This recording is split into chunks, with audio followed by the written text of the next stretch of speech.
traces du souvenir devenaient de plus en plus fréquentes. Hansel et Istakul se rapprochaient du but.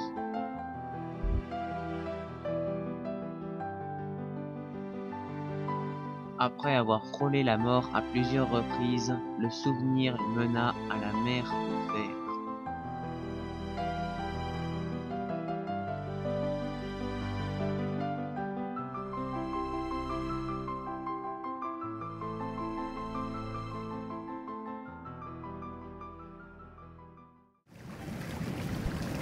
Mais une tempête les surprit, la lutte devint impossible.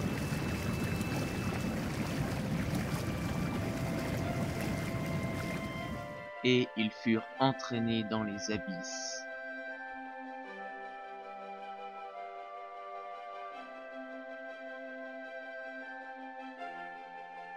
Ils arrivèrent dans une cité en ruine, mais ça ne ressemblait qu'un immense tas de ferraille.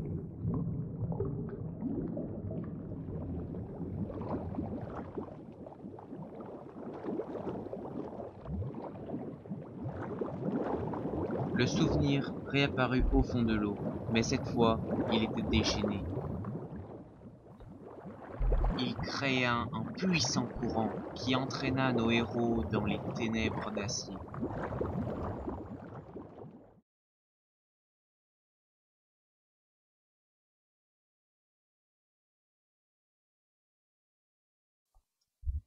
Le souvenir disparut à nouveau.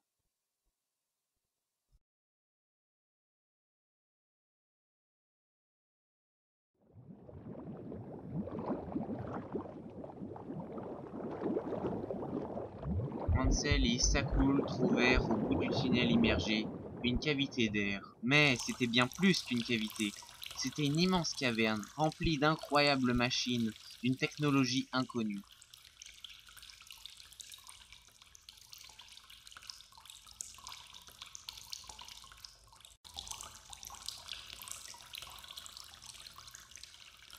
Ils s'enfoncèrent dans les entrailles de la terre. Bientôt, le noir fut absolu.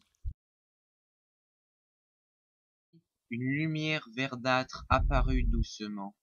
Ils débouchèrent dans une salle peu éclairée. Au bout, Hansel vit son père. Il n'en revint pas.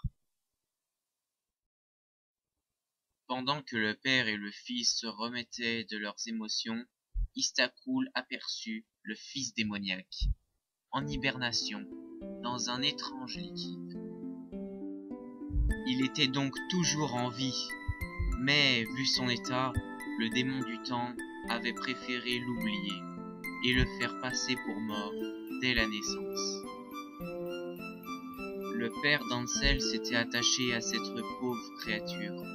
Il l'avait maintenu en vie, mais il était temps de mettre un terme à ses souffrances. Ce fut difficile pour le père du garçon de s'en séparer. Le fils démoniaque fut libéré, son souvenir également, et il fut comme purifié d'une malédiction.